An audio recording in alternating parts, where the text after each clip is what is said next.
بسم الله الرحمن الرحيم الحمد لله رب العالمين والصلاة والسلام على خير خلق الله أجمعين نبينا محمد وعلى آله وأصحابه أجمعين.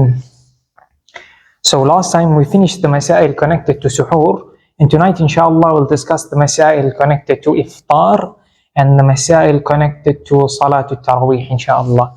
So we'll try and finish as much as possible of the rules of Salatul Taraweeh, hopefully everything inshallah tonight. And then if someone could maybe write in the chat their recommendation for times and days in the month of Ramadan, we'll be doing around 4 lessons inshallah. So if somebody suggests times, then we can work with that to see maybe a weekend work, some thoughts, maybe Saturday, Sunday, maybe 4 lessons inshallah we'll try and do. Somebody has any other suggestions? Or a time, maybe a time, let's say an hour and a half later than this current time, or an hour later than this time, or we make it earlier in the evening, or evening for me anyway. So somebody can write in the chat, and then we can start and try and go through as many Masaa'il as we can tonight, inshallah. Bismillahir Rahmanir Rahim. So then we speak on the rulings connected to Iftaar. So the ulama say, وَسُنَّ تَعْجِيلُ فِطْرٍ. They say it's sunnah to have Iftaar as soon as possible. So what does that mean? What does that mean? What does it mean as soon as possible you can have Iftaar? So the fuqaha say, we said last time, by ghalabatul dhann, if you have your thoughts it's most likely sunset, they say you allowed to have Iftaar. You're allowed to have Iftaar, but it's better to wait until you're sure it is sunset. So ghalabatul dhann and yaqeen. So ghalabatul dhann permissible to have sunset, and then yaqeen is then when you have sunset, when you have Iftaar for sure. So when it is sunset, preferably yaqeen, you're sure, then you have Iftaar, and that would be ta'jeel. That would mean ta'jeel. That would be the sunnah of having Iftaar as soon as possible, because Rasulullah عليه وسلم said, لا يزال الناس بخير ما عجل الفطر. The people will continuously be on goodness as long as they rush with their Iftaar. So now, if a person does not rush with his Iftaar, what does that mean? That means 2 things. Number one, if he does not rush with his Iftaar, it could be one of two rulings. Number one, it will be haram if he does not have Iftaar as soon as possible. Where if he believes that Iftaar only comes in when the stars are in the sky. So with this ta'jilul fitr, some of the fuqaha like Ibn Hajar, Fathul Bari, and Ibn Nujaym, the Hanafi scholar, they mention that what is meant by ta'jil al-futur is just before the stars start coming in the sky, because the non-believers used to wait until the stars came in the sky. So until that point, it counts as ta'jil basically. Until the point where the stars start coming in the sky, it will count as ta'jil. So if a person delayed after that, believing that he has to wait until then it will be haram. It will be haram. And the second situation is when it will be permissible. It will be mubah. Mubah when a person is intending al-wisal. Al-wisal is when a person intends to fast more than one day altogether, not eating at all in between. He wants to join the fasts together. That is called wisal. So if he does that, then if he does it until suhoor, it's permissible. He does it until suhoor, it is permissible. More than that, it is makruh. So that means he doesn't eat at Iftaar, but he continues fasting until suhoor. That will be mubah. So mubah means there's no reward in such a thing. So the fuqaha say it's permissible to do it, but a person loses the reward of having Iftaar as soon as possible. To have then fast more days without breaking it, that will be makruh. So from here we learn a point, and that is sometimes not doing a sunnah does not mean that leaving it off is makruh. Sometimes it can be it's not the level of makruh, but to a level less than that. And sometimes it is just the level of mubah, just reaches the level of permissible. So permissible sometimes will be khilaf al-awla. Khilaf al-awla is it's just better not to do it. Not makruh, where the person is blameworthy for not doing it, but there's no sin on him. So that's a mas'ala, that's a benefit of usul. That sometimes not doing a sunnah would not always be a person has fallen into a makruh. So that will be the 2 things connected to that. And then they say, because Rasulullah sallallahu alayhi wasallam said, إِذَا أَقْبَلَ اللَّيْلُ مِنْ هَا هُنَا وَأَدْبَرَ النَّهَارُ مِنْ هَا هُنَا فَقَدْ أَفْطَرَ الصَّائِمُ. The hadith in Bukhari and Muslim, Rasulullah ﷺ said, when the night goes from here, when the day goes from here and the night comes from there, then the fasting person, his fast is over. Some of the fuqaha say this means that his fast is over, even if he does not break the fast, in Sharia it is deemed as if it's over. And the other explanation of this hadith is that now the day has gone, the night has come, the evening has come, so now it's permissible for him, to break the fast. So this is connected to al-wisal, and it also can connect, we said you can break the fast with intention even, so if somebody does not have a date or something with him or any food to break the fast, he can break it through intention, then he doesn't do wisal, he doesn't do wisal, because wisal doesn't just mean not eating. Wisal is not eating with the intention, eating with the intention not to eat. And then they say that iftar, we're going to speak on what part of the sun should go down. What part of the sun should go down. And connected to, so they say that the disk of the sun, qursu shams, the disk of the sun must go down into the earth. So if you were a place that doesn't have buildings or not low in a valley and you were to look at the horizon, the sun would look as if it's gone down. The sun would look as if it is completely disappeared. So the point we look at is the disk of the sun. Connected to this is three things. Number one, the redness that remains in the sky or that remains above the sun, that doesn't matter. That doesn't mean the sun is not gone down. So if the disk of the sun goes down, but there's red kind of rays of the sun remaining, that does not affect. That's number one. Number two, even sun rays that remains does not affect. Sun rays that remains does not affect. Some of the fuqaha clearly mention this, like some Shafi'i scholars, they point this out exactly. Imam Nawawi and Al-Ghazali and others, they point out that even if the sun rays, it doesn't matter. And number three, this is the third thing, and it also helps somebody who's not in a valley or where he can see the horizon without any obstruction, and that is you see sometimes some blackness in the sky from the east. So if you were to actually look at the sun and you could actually see in the horizon, no buildings, nothing to affect your view, you would see blackness coming in the sky. And that's all that you need to see. Just blackness, not completely black or completely dark. You see blackness coming, that's another indication that the sun is down. So now, they say, as we said, for a person in a plane or something, he breaks his fast when he sees that the disk of the sun, from wherever he is in the sky, he sees the disk of the sun has gone down. That will mean his iftar would be later, would be different to the people on the ground, because he's seeing from on top and they are seeing from the bottom. So what they're seeing is different to the person on top. That's why the fuqaha say not everyone has to break the fast at the same time. So if you are in a high building, and you're looking down, you can still see the sun. You don't break your fast.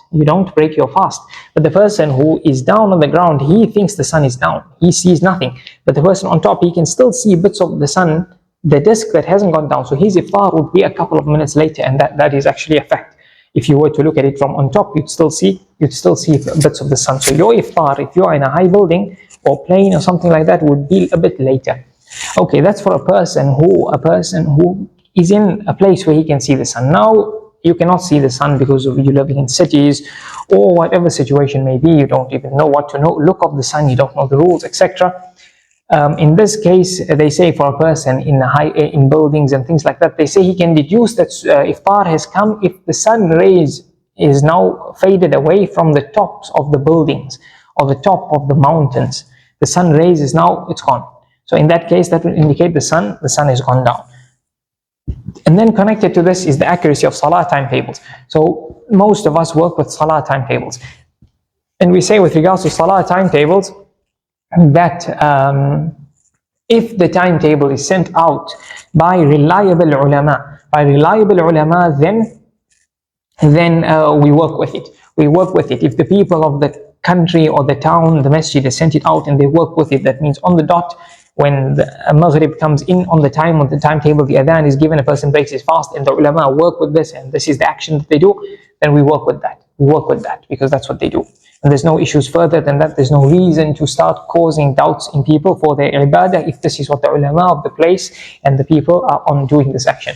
And then if a person does not have these timetables, so they're using maybe apps or websites or things like that, then these things, or they're using a timetable that's not sent out by reliable ulama or the people of the country or city or whatever, then in this case you do not rely on it 100%, but you use it as a guide. So using website, using apps, check a few to get you an idea of the timetable, to get you an idea of the exact time of iftar or suhoor or salah. Because sometimes there can be a difference in the time compared to reality outside, and sometimes yes, the sun and the moon have set rising and setting points, but like some of these timetables do not take into consideration the leap year every 4 years. So that means every year there's a half a day difference. So every 4 years it leads to an extra day. So this leads to a difference in time of 2 to 4 minutes sometimes. So sometimes it could be written on the timetable that take this into consideration, or that the time might be not accurate, things like that. Then you work with precaution. Precaution how? With salah, you wait 4 to maybe 5 minutes after the time comes in. Same with iftar. Suhoor, you end your suhoor few minutes, 3, 4, 5 minutes before the time on that timetable that you are using as an assistant, but not as perfect, because it's not sent out by reliable ulama, or people are not on it, to the people of the country are not using it directly, like how we explained just now. So in this case, we use it as a guide. And the thing is, sometimes, a person has to be aware of these things sometimes, because they put, for example, on the timetable, let's say they put the suhoor ends, let's say 2 minutes before the actual time. So that means that's good. A person then does not eat when the time comes in out of precaution. But what happens if a person then does not know that it's 2 minutes ahead of time and he performs salah immediately? So the moment that first takbir, Allahu Akbar, happens before the time comes in, your salah is invalid. Even if the rest of it happened in time, your salah would be invalid. So a person has to be aware of these things. And usually using it as a guide would help a person, and that would end the story. The issue only comes in when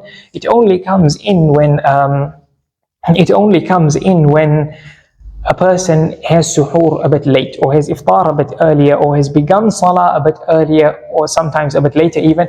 Then what would connect to this is the fact that if he started suhoor a bit later, but the timetable set the time a bit earlier, then his fast would be valid. His fast would be valid. But this needs to be known. I saw a fatwa of Darul Uloom Deoband where they were asked on this question, and they said the adhan of the muezzin, I'm assuming they possibly in India, where they're speaking about, is after subh sadiq. So that means the adhan happened after the time came in. So if a person ate, then his fast would be invalid. And the same thing if a person had iftar a bit earlier, if there was a few minutes precaution, but the sun probably set, but there was a precaution of the timetable, this person would not have to do qadha. Same thing with salah. If the time was set 2-3 minutes later than the actual time, out of precaution, the person who did the opening takbir before the time on the timetable, his salah would be valid. And the other way is that if they put 2-3 minutes precaution later in the time, let's say Asr comes in, let's say 4 p.m., but they put on the timetable 4:02, so 2 minutes past 4 o'clock, and a person starts the salah at 1 minute past 4. So they would, in theory, because how do you catch your qadha? How do you make sure your salah is on time? Do you need to perform the whole salah in the time? No, you have to catch the opening takbir. Some ulama say the rak'ah, but others say opening takbir. So the moment Allahu Akbar happens before the time is ended, it's not qadha. So if a person might think 4 or 1 or 4 o'clock, he's done the opening takbir, he's caught the time, but he's not caught the time. Why? Because it's actually 4 o'clock, but the timetable put it at 2 minutes past 4. So it's just to be aware of these things in the case where a person is not relied upon timetables, or gets himself into this situation. Then he can use these things as guidelines to know whether his fast is valid or probably valid, or invalid or probably invalid. Same thing with salah. And sometimes when there's doubt, then we go back to what we mentioned the previous time, where a person, if he's doubting of suhoor coming in, he can eat because the starting point is the night continues, not the day coming in. And iftar, he should wait longer, not eat as soon as he thinks, or when he doubts, he should wait until he's at least certain. But then if he's not certain, but he thinks most likely, and then he finds out that the day was still going on, he has to do qadha. So these things are just to be kept in mind with regards to this. And then they say iftar, what would count as fulfilling the sunnah of iftar? They say it would be with eating rutab. If not rutab, I'll explain rutab, then they say tamr. If not tamr, then they say you drink some water. And this would fulfill the sunnah of iftar, and it would fulfill it exactly at the quick iftar if it happened as soon as the time. But one more thing before that, and that is that they say Salatul Maghrib iftar should be done before Salatul Maghrib. It's reported from Anas radiallahu anhu that that's what Rasulullah عليه وسلم did. So they say you have in the sequence that I mentioned, rutab, tamr, and then water. So rutab, why rutab first? Because it comes in some ahadith. It's some of the ahadith that said how Rasulullah sallallahu alaihi wasallam had iftar. Some of them say tamr, then water. They say tamr, then water, and others include rutab. So some of the ulama touch on why the specification of dates, and they say because Rasulullah sallallahu alaihi wasallam said, "Man tusbiha ala sab'i tamrat, whoever has 7 dates in the morning, and in some riwayat it says ajwa, some riwayat outside the Sahihain it doesn't mention what type of dates, then he won't be affected with poison or magic on that day. So because it has barakah. So some of the ahadith, if they are authentic, some of the narrations say that tamr is barakah, and then date is a higher level of tamr, so it would have more barakah. And others say the reason for rutab is because it's kind of sweet, so it's as if it's like some sweet thing you are eating. So they say it's kind of optimism that iftar is coming. You're not limiting yourself. You're having this kind of, others say that the rutab is like a fakihah, it's like something of luxury to eat. So you're not depriving yourself, you're enjoying the bounty of Allah. So you start with rutab. So rutab is the date that if you look at a date, it's brown, right? It will be different shades of brown, but on top of the rutab it's like a light golden yellowish color. So some of it is golden and the rest of it is brown. That is rutab. That is rutab. And then if the whole thing is brown, then the tatmir has completed, and this would be tamr. Tamr we translate as dates usually. So that would be the difference between the two. There's actually a stage before the rutab, and that is called bisr. Bisr is where the full thing is like golden color. It's a bit, some of those types, they're a bit hard, those kind of dates. So that's, rutab is then more of a ripe stage, and then completely ripe is the tamr. So there's actually an interesting incident of the Sahaba with regards to bisr, which is the date before rutab. We said that caused the verse of the Qur'an to be revealed. So inshallah we could mention that after the dars if somebody remembers, with regards to charity and this verse being revealed on how to give charity. But we don't mention it now because the time is actually going actually. So then the last thing is water. If you don't have any of those two, you have water, and that water, some of the ulama also say to have water that has sweetness in it, like juice for example, because Rasulullah ﷺ loved something that was cold and sweet. So that would also be kind of called water. So therefore that would be counting as well in getting the reward of suhoor. So even Sheikh al-Maqarri al-Maghribi, one of the ulama of Morocco, he actually has a few verses of poetry where he says, فطور التمر سنة رسول الله سنة ينال الأجر عبد يحلي منه سنة. So he said the futur, to have even rutab at futur, is sunnah. Rasulullah sallallahu alayhi wa sallam sunnah. He made this the sunnah. And the abd who does this, he gets the reward. يُحَلِّي مِنْهُ سِنَّةً. He enjoys this as a delicacy, as something sweet throughout his life. So that's just something interesting. And then they speak of dua at iftar. So first of all, we'll say dua is recommended for a fasting person throughout the day. Many ulama mention this, like Imam Nawawi and others, because in one of the narrations of the hadith of Amr ibn al-As, Rasulullah sallallahu alayhi wa sallam said 3 people, the dua is not rejected, and one of them is as-sa'im hatta yuftar, the fasting person until he has iftar. So that means the dua of the fasting person is accepted throughout the day, not only at iftar. And Ibn Kathir, rahmatullahi alayhi, in his tafsir, he mentions that Allah speaks of the verses of fasting, and in the midst of that he has the verse وَإِذَا سَأَلَكَ عِبَادِي عَنِّي فَإِنِّي قَرِيبٌ. When one of my slaves asks you about me, then inform him that I am near. I answer the dua of someone, or answer the call of somebody who calls out to me. That verse, to the end of the verse that Allah speaks on, that continues the verse of fasting. أُحِلَّ لَكُمْ لَيْلَةَ الصِّيَامِ الرَّفَثُ إِلَى نِسَائِكُمْ, until the end of the verses of fasting. So the fact that this dua of this ayah of dua is included in all the rules of fasting, he shows that this indicates the importance of fasting, of dua during fasting, and that it's very valuable, and dua will most likely be accepted throughout the day, and at the end of iftar, and also at the end of Ramadan, the dua will be accepted because of the fact this verse is come into the midst of verses that have the rules of fasting. So then the dua at the time of iftar, there's general dua that a person supplicates. You see some ulama, they phrase this, they say وَيَدْعُو عِنْدَ فِطْرِهِ, يَدْعُو عِنْدَ. So عِنْدَ, that he supplicates عِنْدَ the iftar, the time of iftar. So this word, they say it has 2 meanings. Some of them say the meaning of this is just before iftar, and others say it means after iftar. So basically the mas'ala is broad scope. When is dua? The dua, the general dua, or the sunnah, a couple of sunnah dua that I'll mention, but anyone that a person comes across that finds out that it is sunnah, then they can recite that. When will it be recited? But some ulama have said the general dua should be done before iftar, because the person is still in the state of ibadah, so that's better than after iftar. And then a couple of supplications that are sunnah that should be done, or let's say the one that they mention is Allahumma laka sumtu wa ala rizqika aftartu subhanaka wa bihamdika Allahumma taqabbal minni innaka antas sami'ul alim. the dua of a fasting person. That one there, for example, is said before iftar. And then there's another dua of Ibn Umar radiallahu anhu, ذهب الظمأ وبتلت العروق وثبت الأجر إن شاء الله, where Rasulullah sallallahu alayhi wasallam is saying, the thirst has gone away and the veins are now filled again, and inshallah the reward will be written. But this one says the thirst has gone away. So this indicates that perhaps this should happen after iftar, because then you've already drank or had something, so the thirst would actually be gone away compared to before. So before iftar, dua fine. After iftar, dua fine. And some of the ulama mention doing a general dua before iftar, and even the Allahumma laka sumtu dua before iftar, and then the dhahab al-dhama after iftar. Or even Allahumma laka sumtu ala rizqika aftartu, because the dua, oh Allah, I fasted for you, and on your rizq I've broken my fast. That kind of also indicates that the fast, you've broken it on Allah's rizq. So it could happen after. So that's how another approach somebody could take.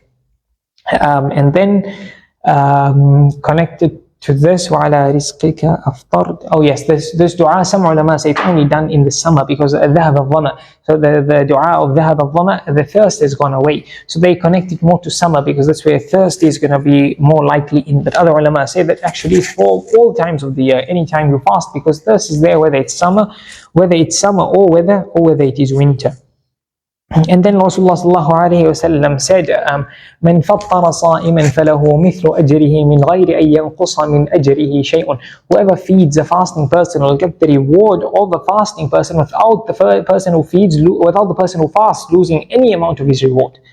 So that's the benefit of feeding somebody at iftar. So how do you feed? How much do you feed, etc. So some of the ulama of the madhab say that the apparent meaning of this hadith is any amount that you feed a person. So you just give him a date to break his fast or a sip of water, you'll get the reward.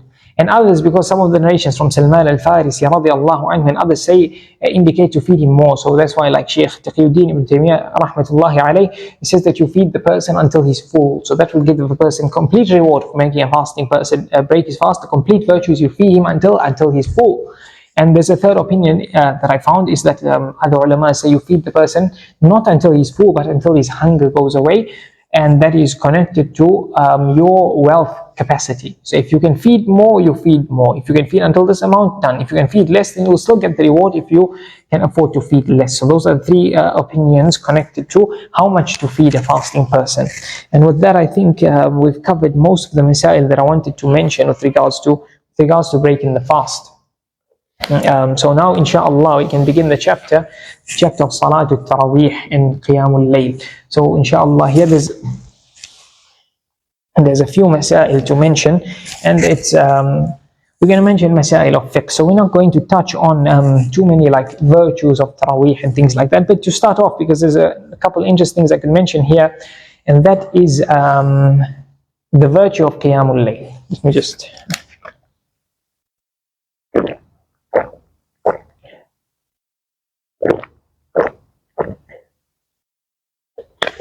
So the virtue of Salatul Taraweeh, rather not qiyaamul layl, Salatul Taraweeh is part of qiyaamul layl. It's part of qiyaamul layl, but Salatul Taraweeh is specific for the month of Ramadan. So just to mention one virtue, من قام رمضان إيمانا واحتسابا غفر له ما تقدم من ذنبه وما تأخر, وزاد أحمد وما تأخر. Rasulullah sallallahu alayhi wasallam said, whoever performs night prayer in the month of Ramadan with faith in Allah and hoping for a reward in Allah, then his past sins would be forgiven. His past sins would be forgiven. And in the narration, the Musnad of Imam Ahmad, and his future sins. Now this narration, I don't know its authenticity. It may well not be authentic. Some ulama mention that usually sins of future are not forgiven yet. Some ulama in fiqh, they mention it. The only issue with that is like Arafah, the sins of future year is forgiven, and that's an authentic hadith.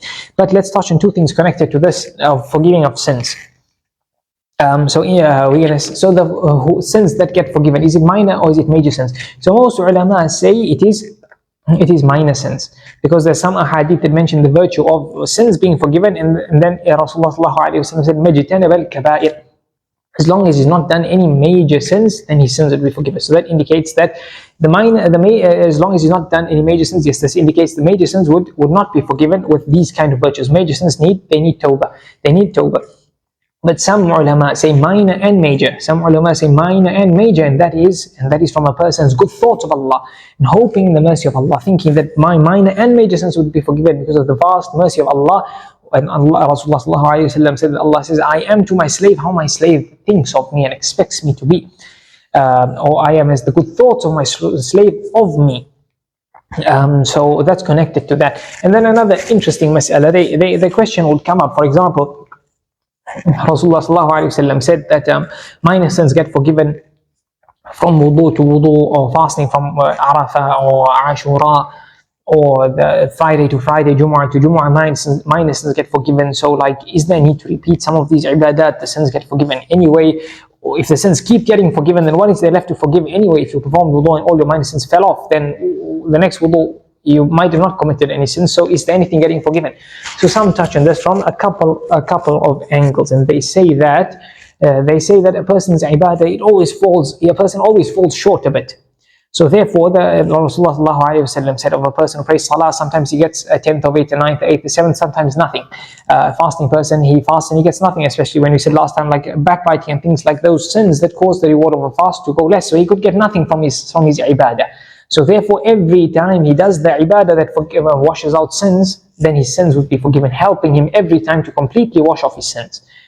So the sins every time gets little by little by little. But assuming it all got washed off, all these minor sins, then Imam Nawawi and others touch on this, and they say that his minor sins, they get completely forgiven. If there's now no minor sins, then they say rajawna or rujiya. They say we hope then the punishment of the major sins would be lessened, or the severity of the major sins would be lessened. So no minor deeds, then it starts tackling no minor sins, it starts tackling the major sins to try and decrease them.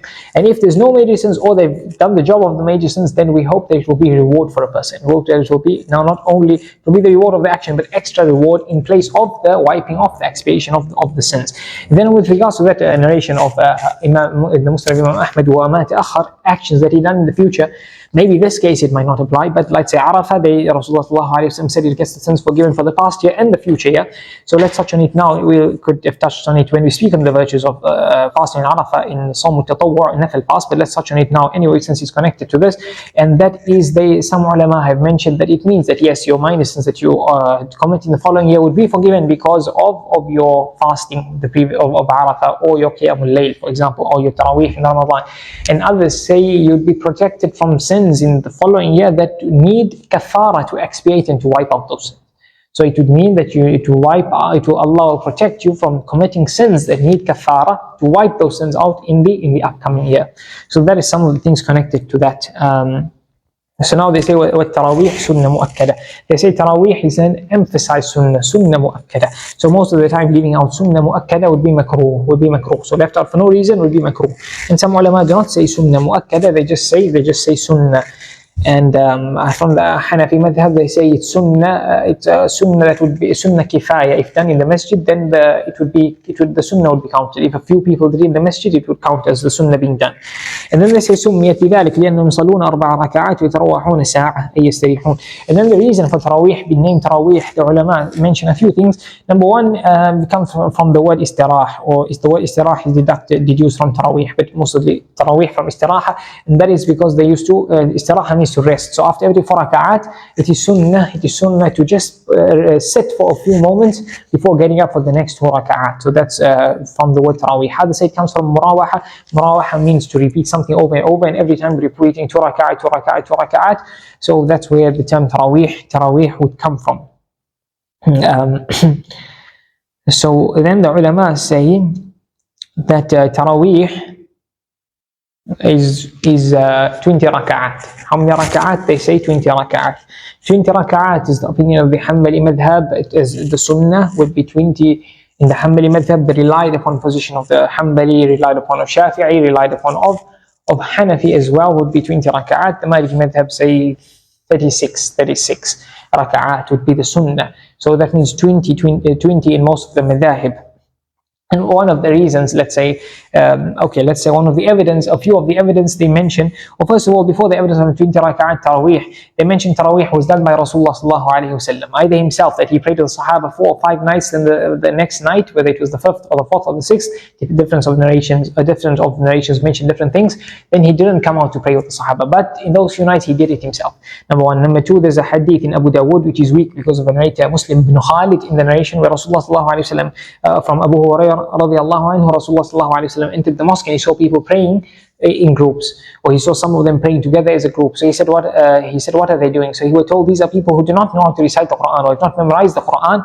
So Ubay ibn Ka'ab is praying, is leading them in Salah. So he said, أَصَابُوا وَنِعْمَ مَا صَنَعُوا, that they did an excellent thing. That what they're doing is an excellent thing. So this hadith is weak, but it can be used. So now we have Rasulullah sallallahu alayhi wa sallam's action, and then he's also him approving an action of somebody else, and then the third strongest evidence is Umar radiallahu anhu. What he did when he entered the mosque is he saw people praying in groups separately. So what he did was put them all behind one imam, and then he said, what an amazing thing this is, what an amazing thing that is, and what is this he's referring to, behind one imam, not separately. So that's all he did. So that's what that would be the basis for Taraweeh. There's a few others, but that's in summary.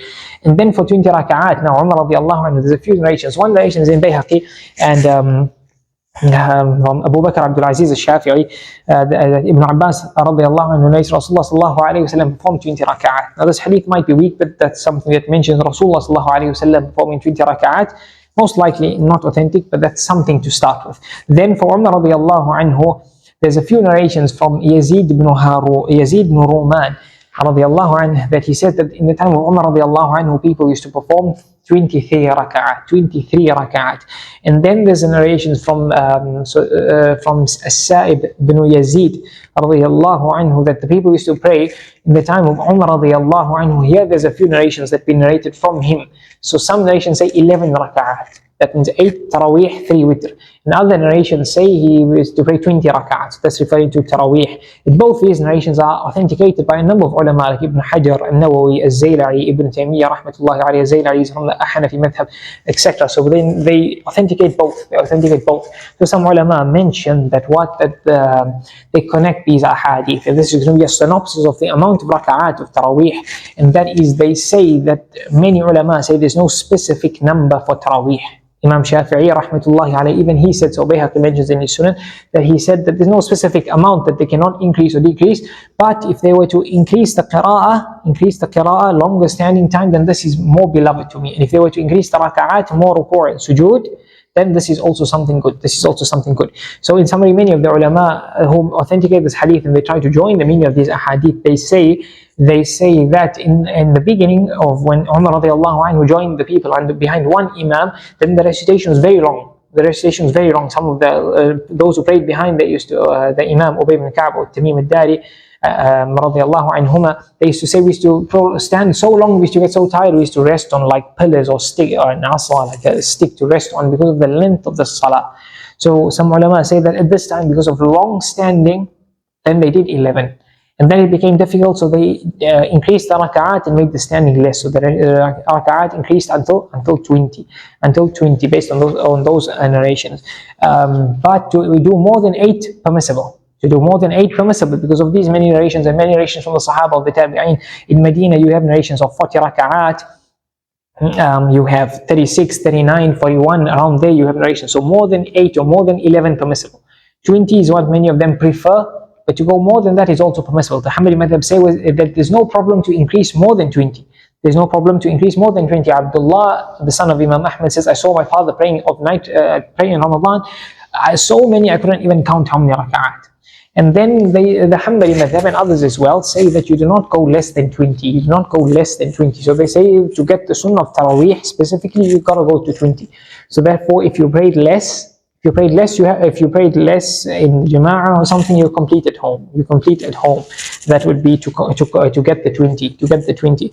But other ulama say, like Ibn Taymiyyah and those that we mentioned earlier, a number of ulama say that what a person should do is how many rak'ah should be prayed. They can look at according to the qira'ah or the situation of the people. So if they want to prolong the qira'ah and in less rak'at, that's fine. Then, as Ibn Taymiyyah even specifies, he says whether they do 8 of Taraweeh or 10 or more than that, 20, more than that even, it would be fine. So according to the length of the recitation, then a person can choose the amount of rak'at. If he wants to do longer recitation, less rak'at, fine. If he wants to go to 20 with long recitation, up to him. If he wants to do less recitation and more than 20, up to him.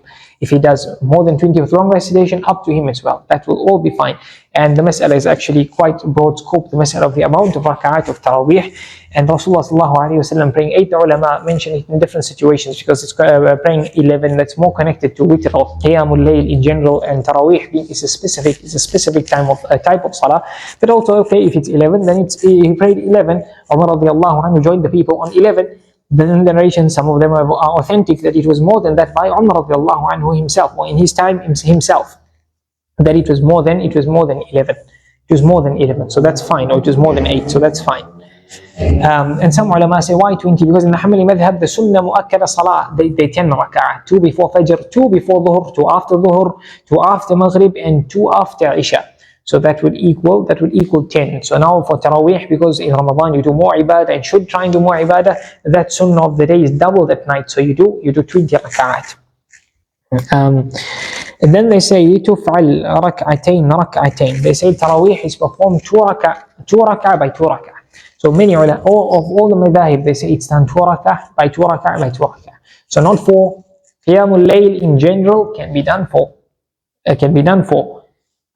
With no setting or even with a setting, but 2 to 2 to 2 is Taraweeh. 2 to 2 to 2 is Taraweeh. Some they would you see the importance of going back to the fiqh books to check exactly the Masaa'il. Is more than 2 the situations when it will be valid and not valid according to the different madhahib. Okay, so like some of the Shafi'i scholars say more than 2. If you did more than 2, it would be invalid. Others would say permissible, but makruh or something like that. It depends on the madhab itself. So in the hanbali madhab, if you got up for a third rak'ah, then Imam Ahmed, he said, the fuqaha say it's connected to general salah at night. So they say the salah at night should be 2 to 2. If a person got up for a third one, it would be as if he got up for a third rak'ah in Fajr. So what does that mean? That means that in Fajr, if a person got up for a third rak'ah and he remembers during the salah, he sits down immediately. He sits down, whatever posture he is in, he goes to sit down to tashahhud, then he do tashahhud and salah and Rasulullah to the end, and then he do sajdah to sahu and salam, or salam, sajdah to sahu and salam again. Okay, because you can do before salam or after salam. The situations when one is preferred, but both are valid. Both are okay. And if you remember afterwards in the hanbali madhab, you do sajdah to sahu, and that would cancel out the extra rak'ah, and then your salatul fajr would be valid. So same thing you do here. If you got up for the third rak'ah of Taraweeh and you remembered inside of any posture of that third rak'ah, you go back to sitting down to tashahhud. And if you remembered after, you do sajdah to sahu, and the third gets cancelled, and it became 2. And then they say ma'al witri bil masjid. So they say salatul Taraweeh should be done in the masjid, and many of the ulama say the salatul Taraweeh in the masjid is better. Others say, Imam Shafi'i and Imam Malik rahmatullahi alayhima, that they say if a person is able to stand in salah well properly at night, then at home is better for him. And they say because the night Rasulullah didn't come out, he told the Sahaba that فَإِنَّ خَيْرَ الصَّلَاةِ الْمَرْءِ فِي بَيْتِهِ. The best salah for a person is at his house. The best nafil salah for a person is the best non-obligatory salah for a person is at his house. So they use that, and the other ulama say that yes, that is there. But Rasulullah did mention other benefits of performing salah to Taraweeh in the masjid. Like he said, whoever prays with the imam until he finishes Taraweeh or witr, we'll touch on just now, then you get the reward for praying the whole night. So that is khas, and the other one is aam. So in usul, إذا تعارض العام والخاص قدم العام. That if there's something that's aam, I'm not going to mention, it's a little technical usul mas'ala, something is general, something specific, then the specific takes preference in certain times. So this is how they look at it there from an usul dalil perspective. And some ulama say that both of those two, if those who say you can perform at home, they say as long as it does not affect the salah in the mosque. It doesn't mean that people now would all start praying at home, no one would be in the mosque, or barely anyone. If that's the case, then even those who say salah in the house is better, they say you must come and pray in the masjid. And then some ulama, the Maliki madhab, again some Shafi'i and some other scholars, they say if a person would find more khushu' and be more comfortable, or more khushu' and more energy praying at home, or he's a hafiz of the Qur'an who's not going to be imam and he wants to recite the whole Qur'an in salah, then praying at home in that case would be better. When praying at home in that case would be better.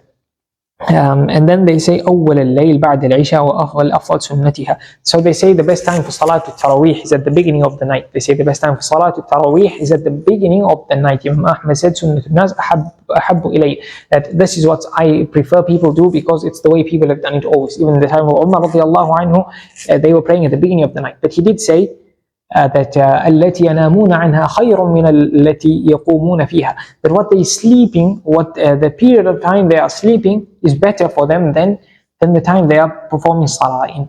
So they were praying salah in the beginning of the night and sleeping at night, sleeping in the last part of the night, and he said that last part of the night is better for them than the first part, but they sleep in the last part and pray in the beginning of the night.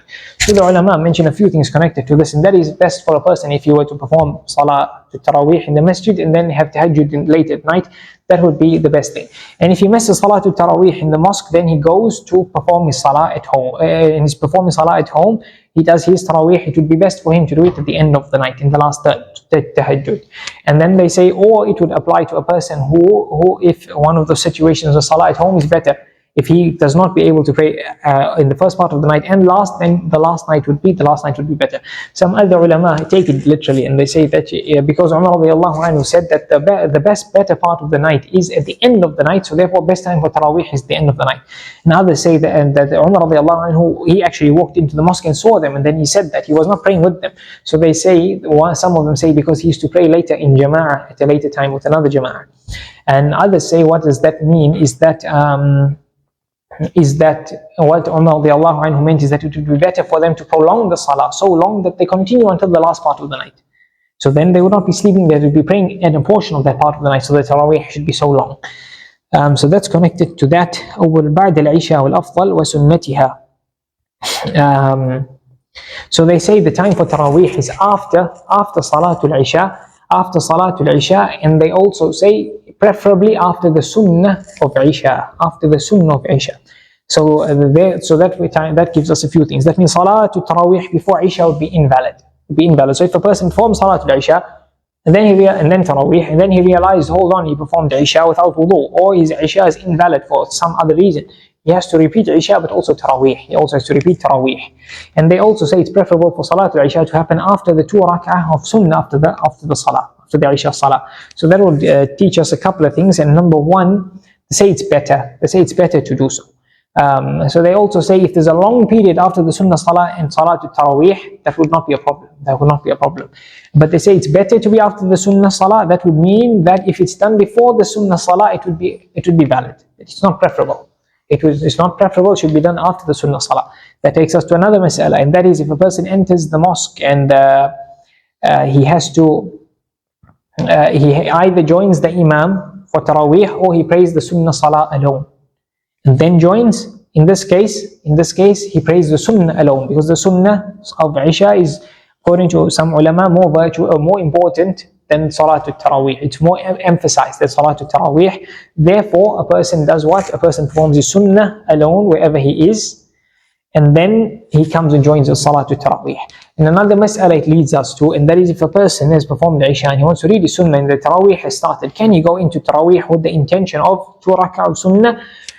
Those who allow Imam and Ma'mum, the Imam and follower, to have different intentions, they allow it. And this is a trend at times in the Shafi'i madhab. The other madhab say no. And therefore, these 2 salah cannot be combined, because salah to Taraweeh and salah to Isha, the Sunnah, they have specific intentions and they have specific things connected to them. One example would be at some of the Sunnah salah that are ratiba, that are emphasized, you do qadha them if you miss them. But salah to Taraweeh, if the time of it ends, then there's no qadha for Salatul Taraweeh. So the point is, there's differences between these 2 salah, therefore each one is separate. So you cannot come in with the same, what Imam has the intention of Taraweeh, you have the intention of Sunnah of Isha, and then read them together. You cannot. You go separately and do it to Salatul Isha, the Sunnah of Isha at the back, then you come back and you join them with Salatul Taraweeh. And then the end of Salatul Taraweeh, they say, is at the time of Fajr, when the Fajr comes in. And others say, actually it's before witr. They say it's before witr. So that means after witr, Salatul Taraweeh cannot be done. So this connects to a couple of things, and that is, where does this actually affect? If we say that witr is the last time, is that if a person missed a couple of rakaat of the Taraweeh and the Imam is doing witr, does he go and do qadha of those few rakaat to reach 20, or does he do witr first? Those who say that the end of Taraweeh is witr, he has to do qada of the Taraweeh first, because then he does witr, and then those 4, 6 or 2 rakaat that he missed would not count as Taraweeh because it's after the time of Taraweeh, and we said there's no qada of it. So what he do is he performs that and then witr afterwards, and then witr afterwards. The next mas'ala connected to this is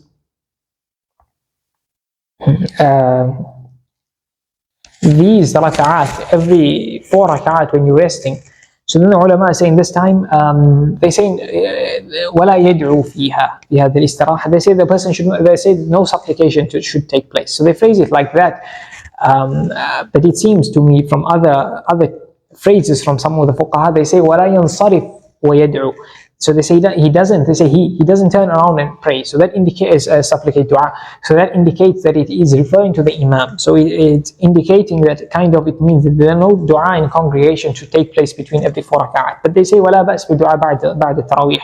But they say after Taraweeh it's permissible to supplicate.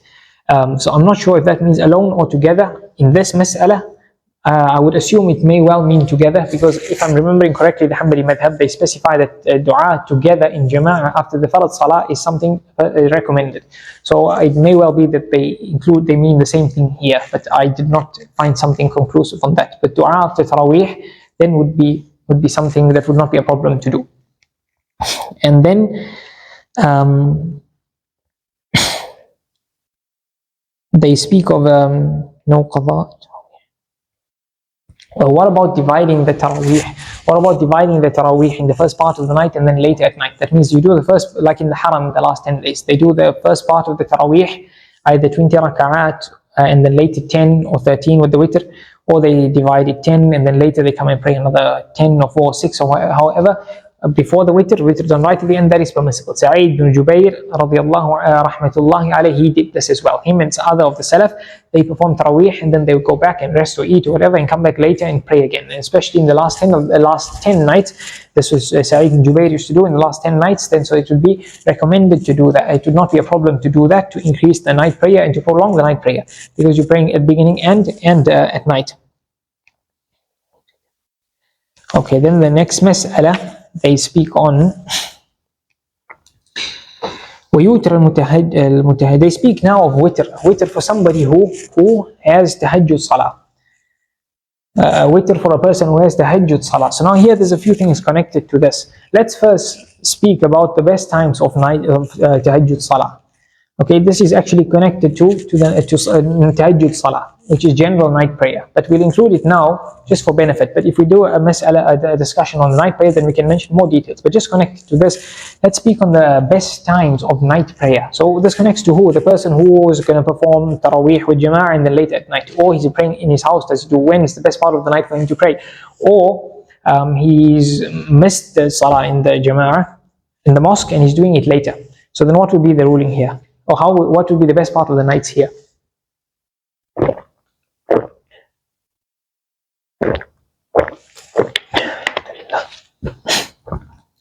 So they say it's connected to 4 things regarding the situation of the person and 4 things connected to the times of the night.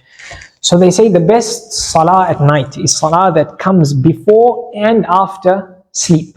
So a person slept, woke up, prayed, slept. Right? The second best would be if a person prayed after sleeping. And usually tahajjud is the prayer that you do after sleep. So that would be specifically called tahajjud. Otherwise it would be called general qiyaamul, general night prayer. The third thing is if a person prays before sleeping. Hadith of Abu Hurairah radiallahu anhu, he said, my close bosom friend advised me with 3 things, and one of them was to not sleep until I prayed witr. So that meant the witr salah prayed before sleeping. So that's the third one. The fourth level would be a person praying night prayer, but there's no sleep before or after. So that means like a person praying, night prayer is from the time of Maghrib until Fajr.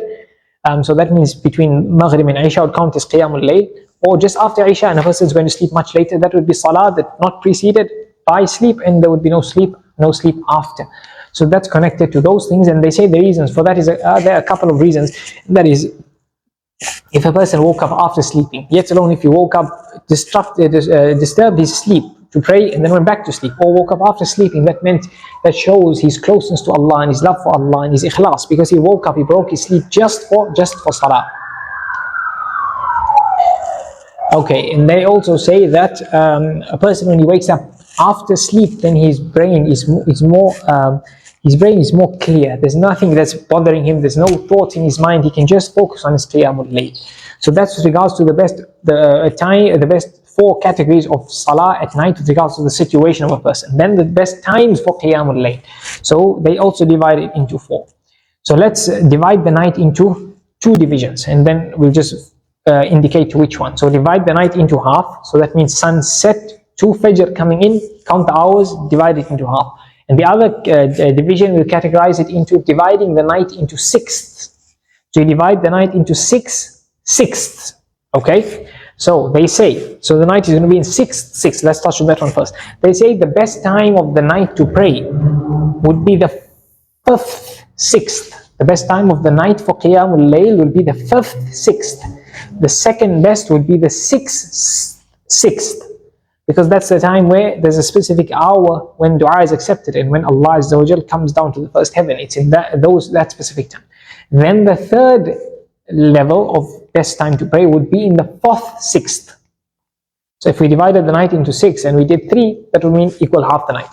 So we divided the night into half in our other category. So they say those 3 best would be what we mentioned first, second, and third. Then the last best time of night prayer would be in the first half. So all of the first half would be the same.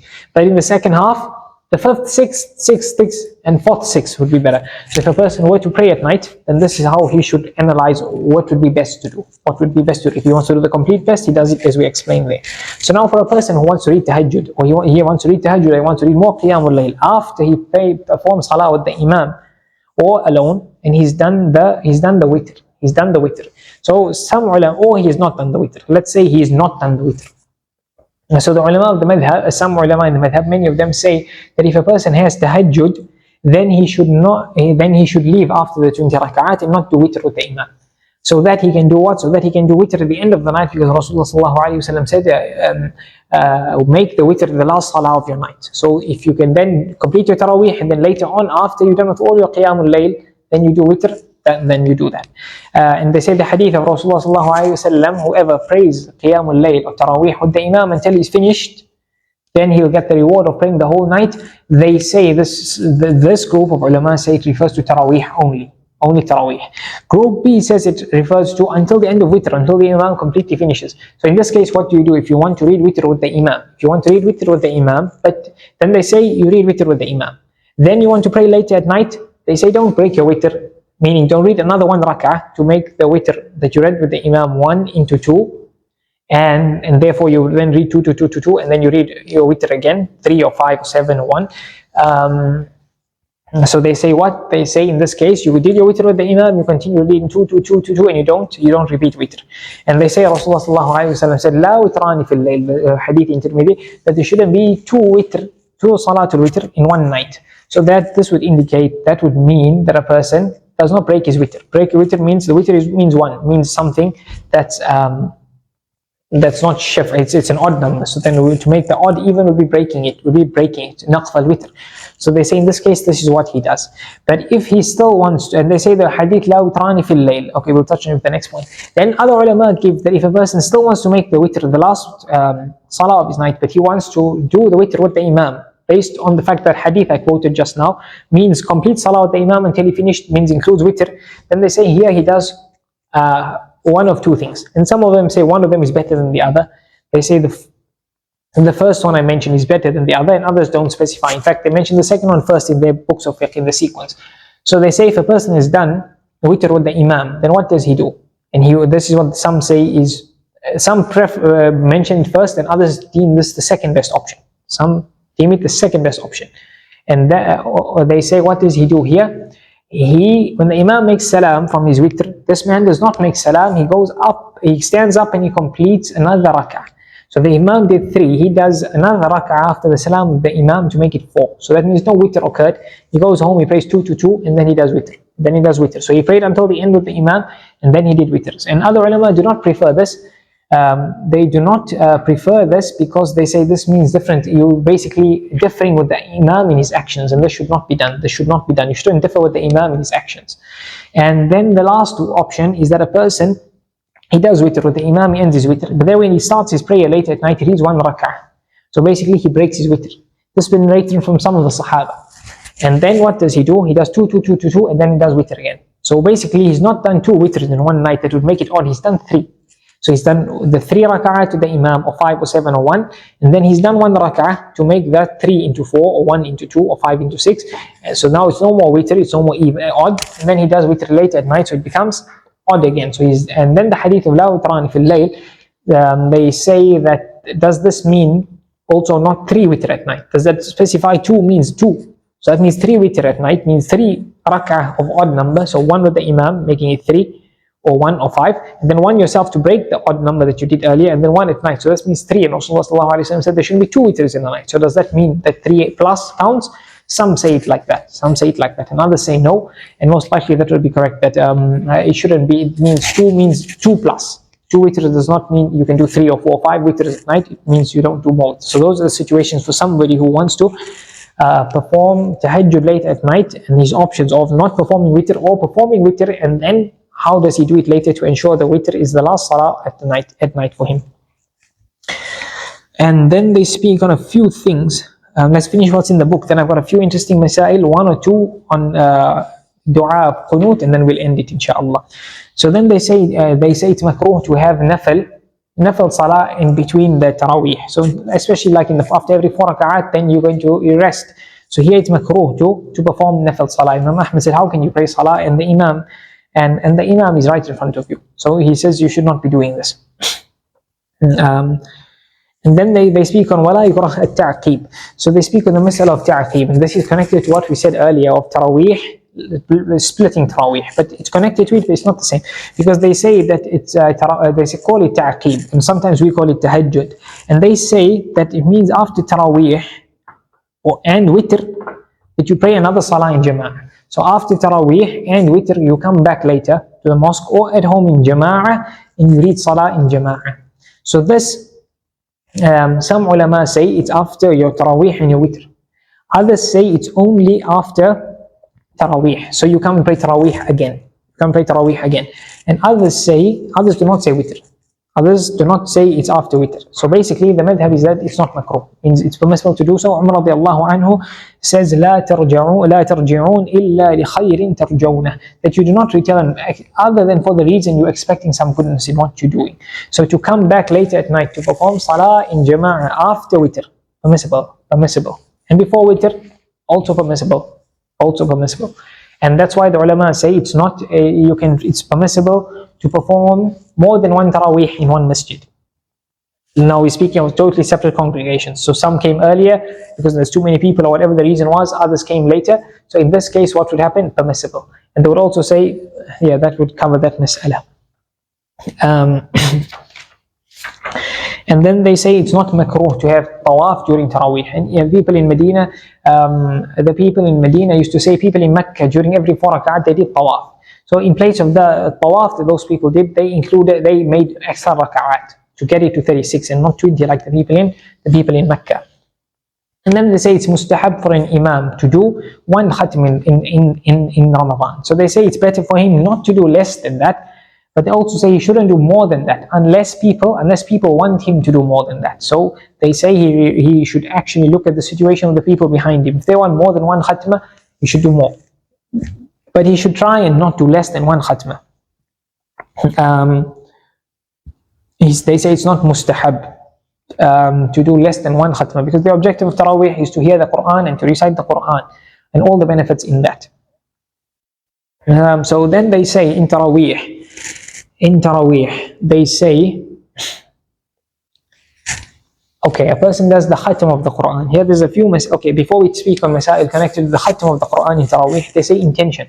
So some ulama say you should have intention at the beginning of every 2 rak'ah. And we spoke of intention, how it should be, that it's just in the mind. Basically, you don't break the intention. Your intention is there, you're going to stand up, you're going until 20.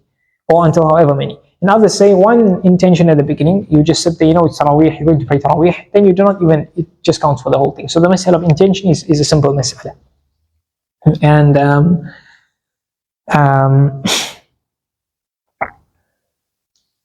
then they speak on the mas'ala of Taraweeh.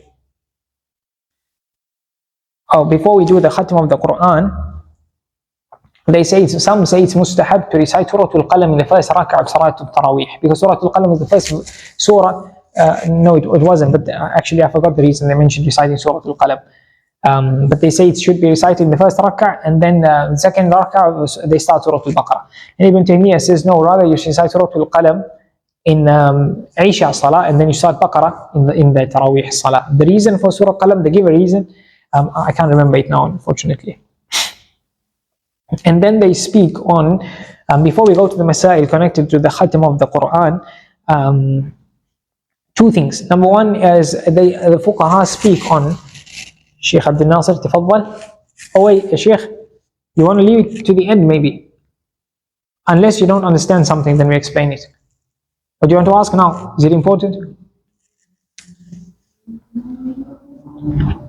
Okay, then after that. I think so. Let's just go and finish the Masaa'il.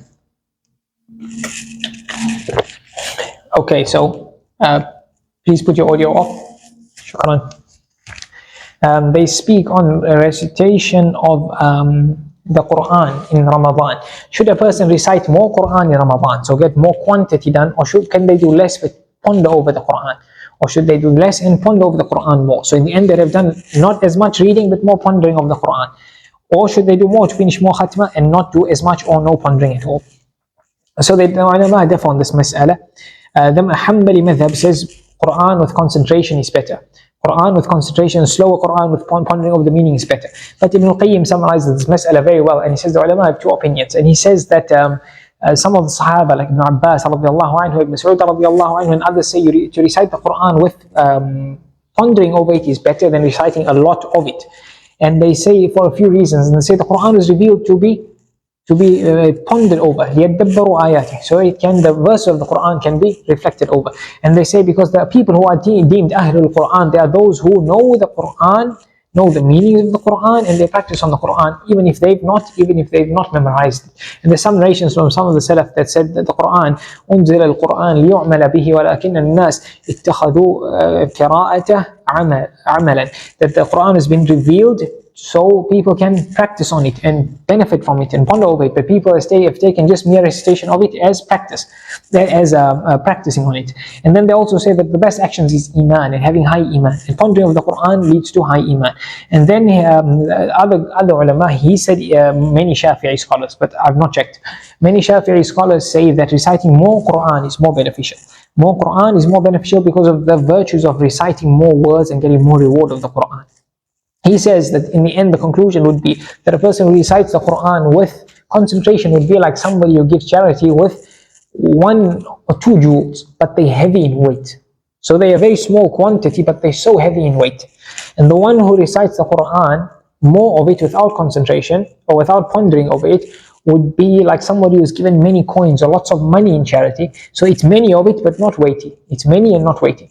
So the point would be there's good in both. There's good in both. And a person should do in the ta'arud. Now when he does, he should try and do both. So he should try and recite some of the Qur'an, have a portion for reciting a lot, and then also at some portion of the day to ponder over the meaning of the Qur'an. So he should try and do that. If he doesn't do that, then he looks to his situation, which one will benefit him more. If he understands Arabic, if after Ramadan he has time to ponder over it, then in Ramadan he can do more reading. He can do more reading. Otherwise, if the month of the Qur'an is Ramadan and he doesn't barely get a chance to open it during the year, then to benefit from the Qur'an in terms of meanings of it would be better.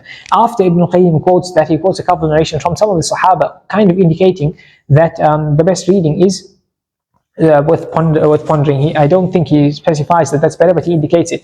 Because Rasulullah ﷺ recitation was described as يَمُدُّهُ مَدًّا. He used to read slowly, وَرَتِّلِ الْقُرْآنَ تَرْتِيلًا, slowly with pondering it, reciting the Qur'an with pondering and tadabbur, etc. And Ibn Abbas radiallahu anhu, a man said to him, I read the Qur'an very fast, so at night I finish it once or twice or thrice even.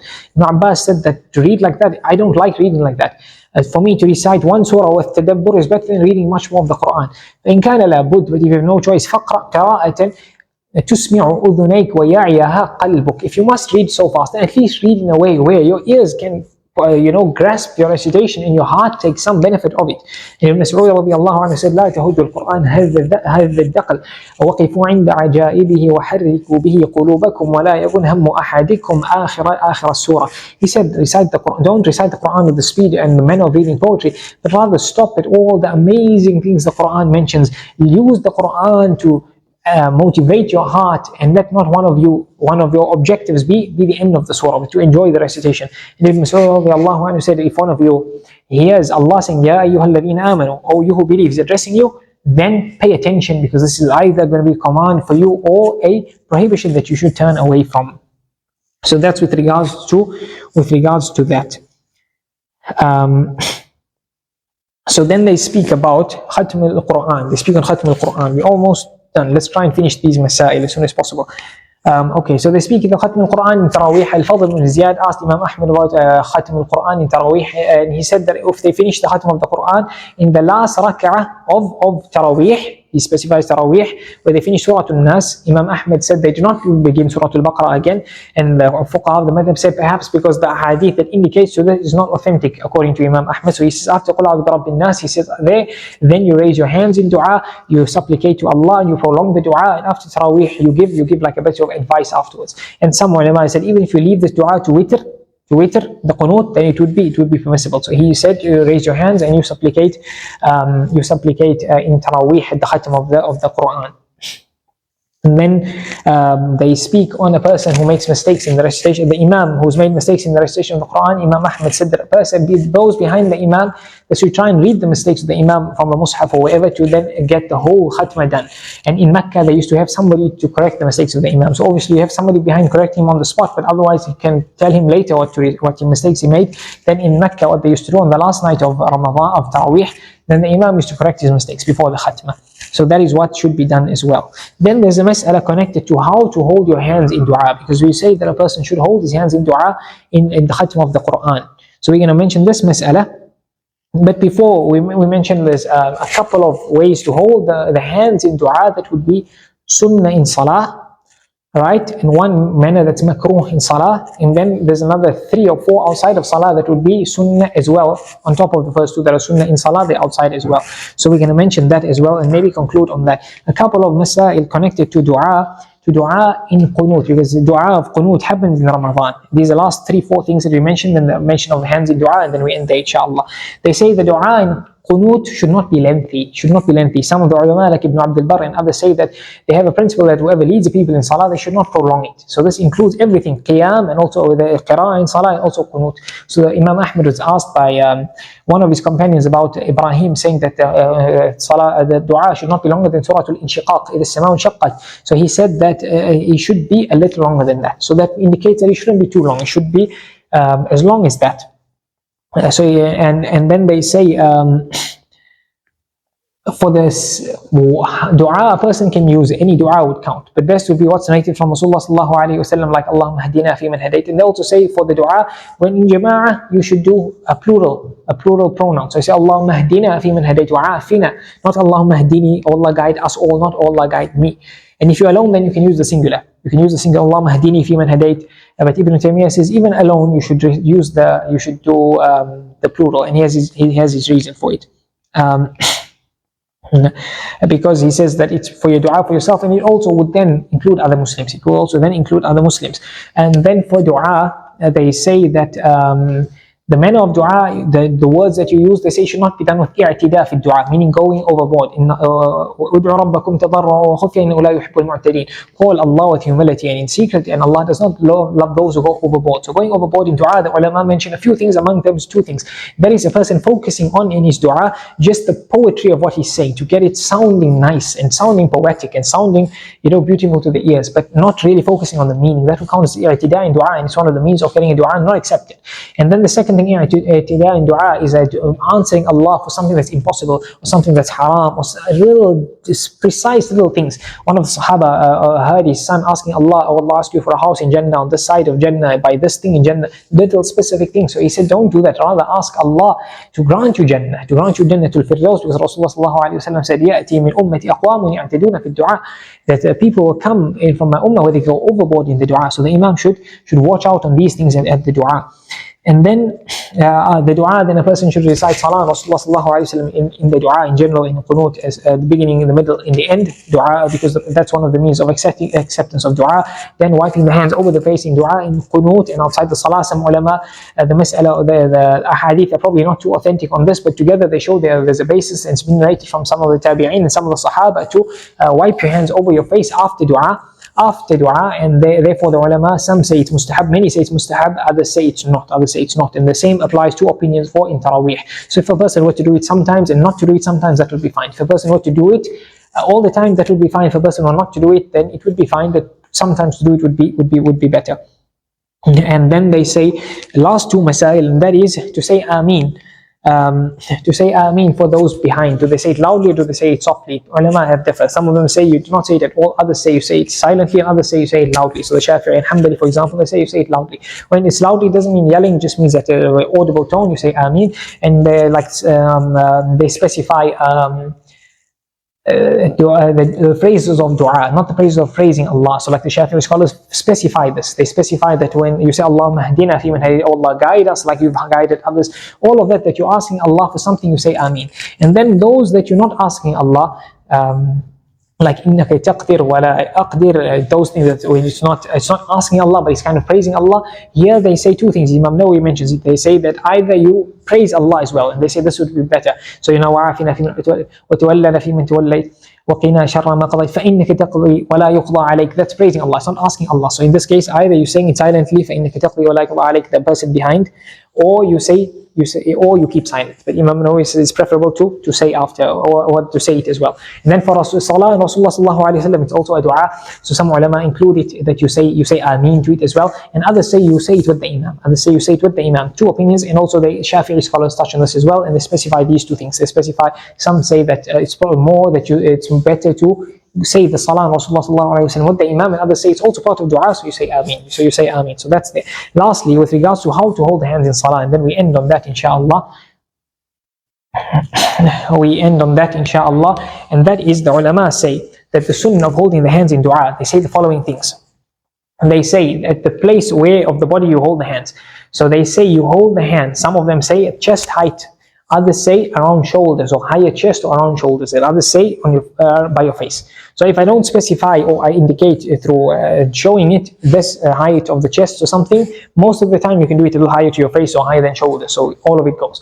And also some say you keep a gap between your hands. Some say even if it's small, like the Hanafi fuqaha say you keep a gap, even if it is small.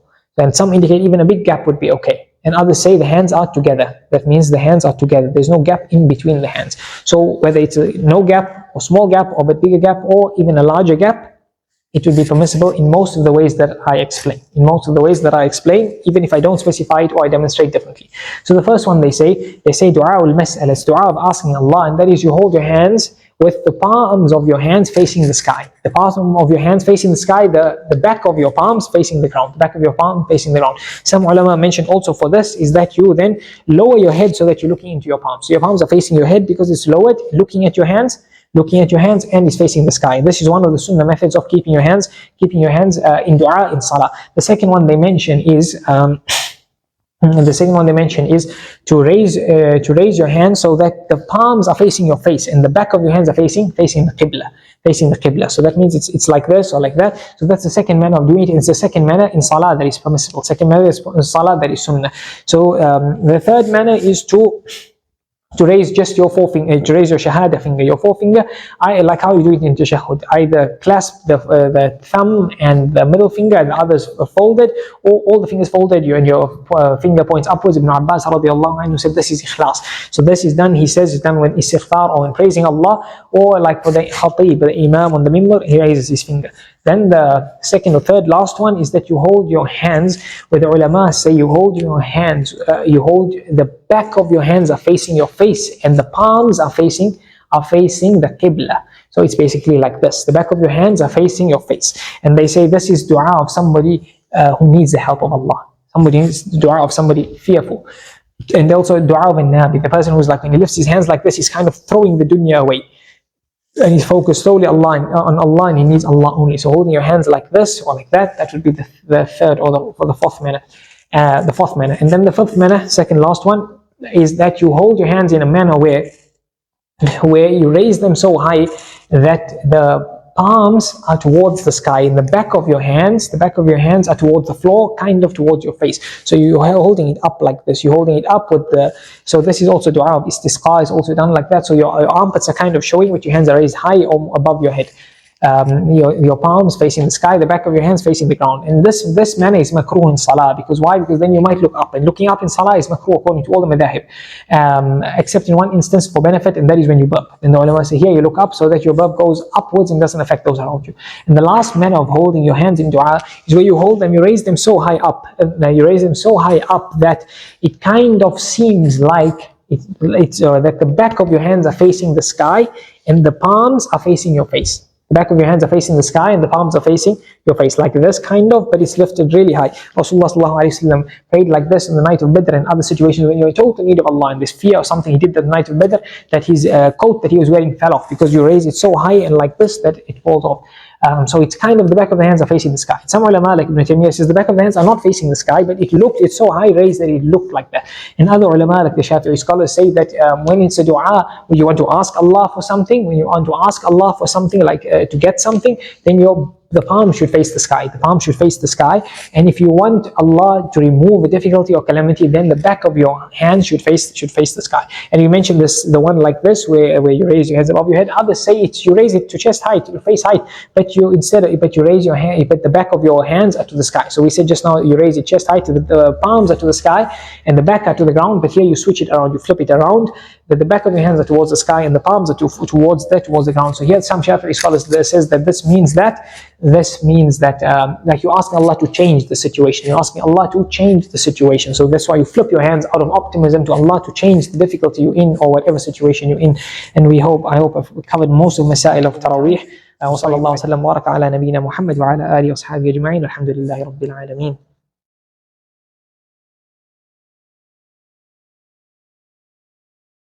Any questions? Sheikh Abdul Nasir, you there? Abdul Nasir is not there. Assalamu alaikum. MashaAllah. Wa alaikum assalam. Sheikh, you back. Allah yuhayyika. أنت منور وجهي. يا شيخ. الدرس المهم جدا لابد هذا الدرس أن ننتشر في كل مكان. والله الشيخ are looking very good. جزاك الله خير شيخ. Let's just keep it to the question. Others want to ask maybe. لا نريد المدح.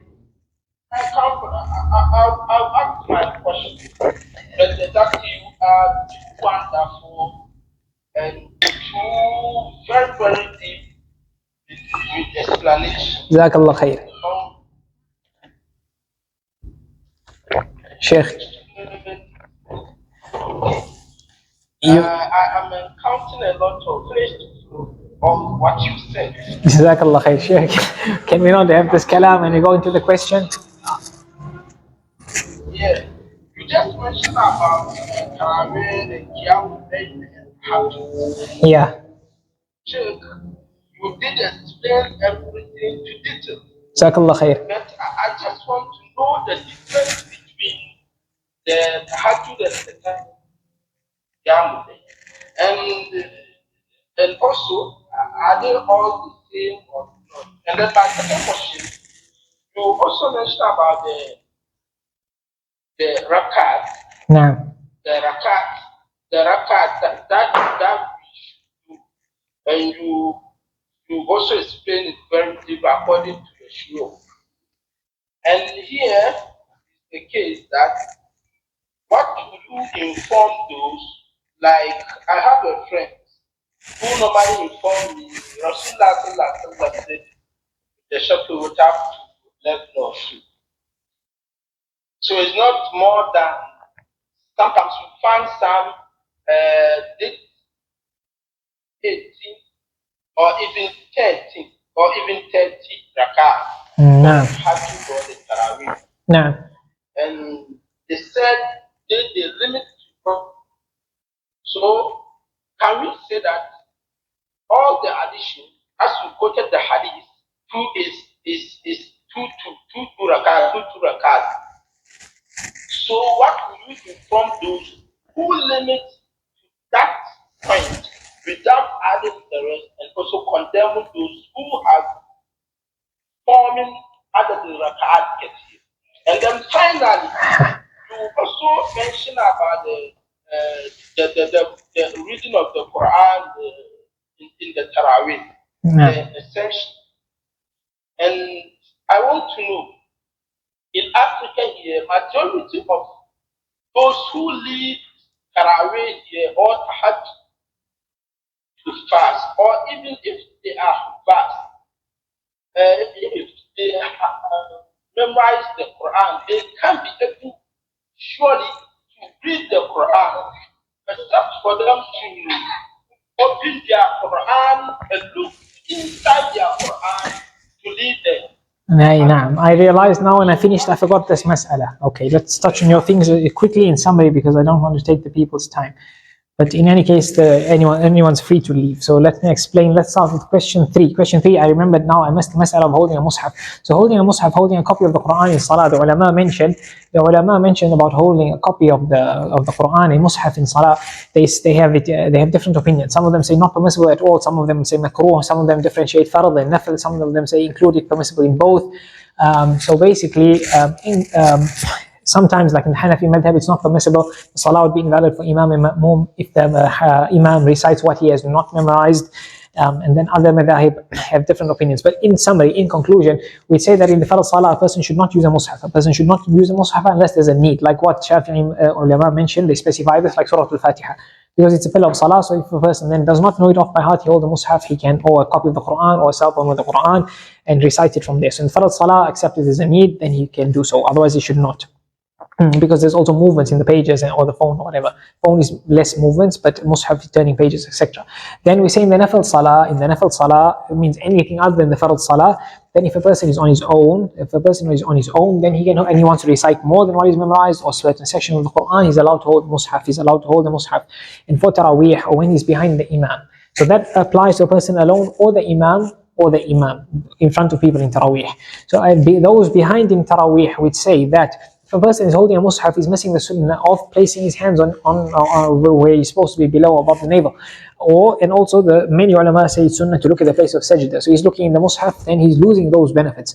So in this case, we'd say to a person, better not to hold the mushaf unless there's a need. A need is what? A need is there's no one to correct the imam. So then this person is going to correct the imam. We can connect it to the one who writes the mistakes down. So this person is behind the imam, he's not hafiz, or he's a weak hafiz, he follows in the mushaf to correct the imam, permissible. But the rest of the people, they should not look in, better for them not to look in the mushaf and to fold their hands.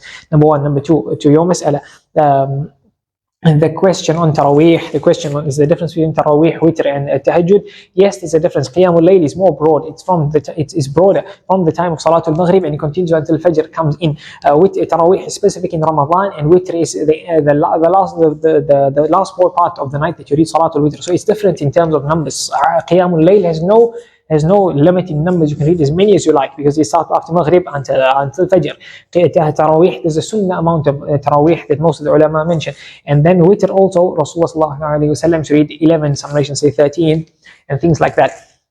And there's also a difference in intention, there's a difference in sifa. For example, reciting of the Quran loudly is to be done in Taraweeh. Let's say Qiyamul Layl, you do it loud or soft according to what's better for you. Intention differs, number of rakaat differs, manner of doing the Taraweeh. We said Taraweeh is 2, 2, 2, 2, 2. Witr can be done 3 altogether with no salam, or 2 with a salam and 1 salam, or 1 alone, or it can be 5 with 1 salam, or 7 with 1 salam. Qiyamul Layl is broader. So there's a few differences in the different ways that connect to make each one being separate. So there's a few differences between them that would affect the mas'ala.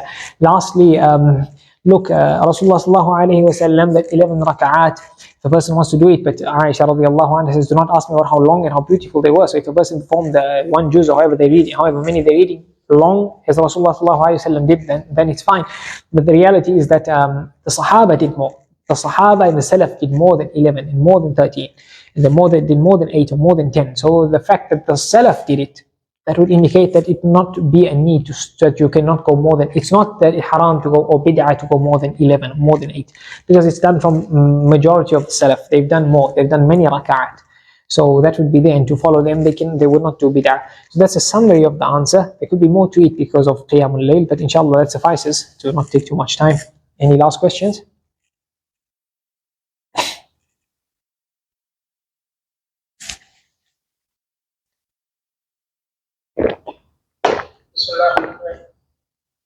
عليكم السلام Sheikh Umar.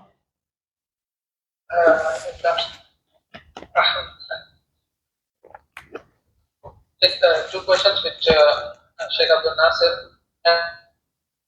regarding the rakaat, how many we should do. As you mentioned, it is better to increase your doing less in rakaat. It would be much better. But especially in my country, it's hardly kind of they could reciting. The imams are all Kari Parari here.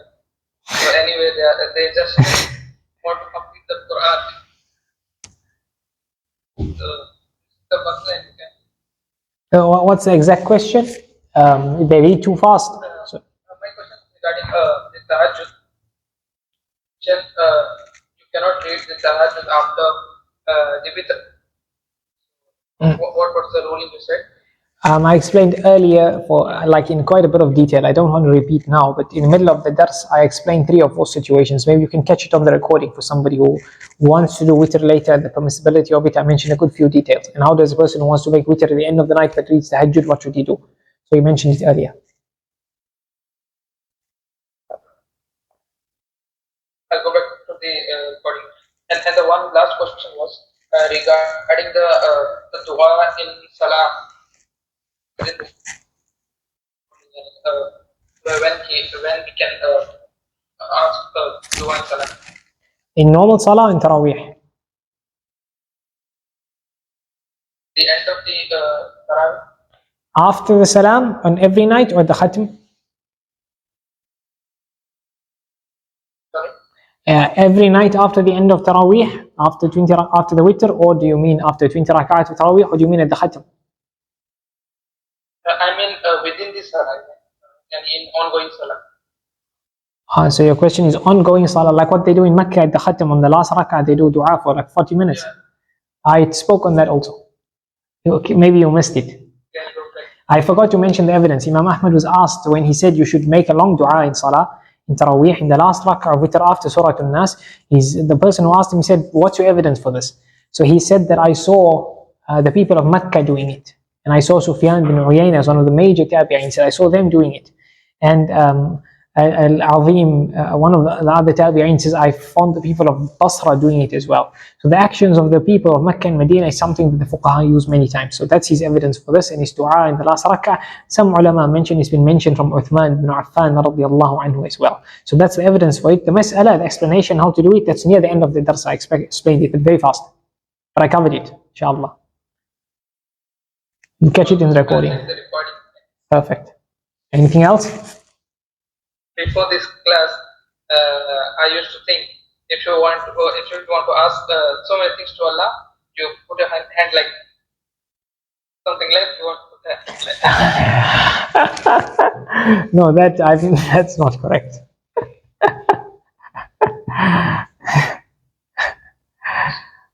Jazakallah. Okay, ask Allah Azza wa Jalla to benefit us with what He's taught us and to teach us that which benefits us. سبحانك اللهم وبحمدك أشهد أن لا إله إلا أنت أستغفرك وأتوب إليك صلى الله وسلم وبارك على نبينا محمد وعلى آله وأصحابه أجمعين والحمد لله رب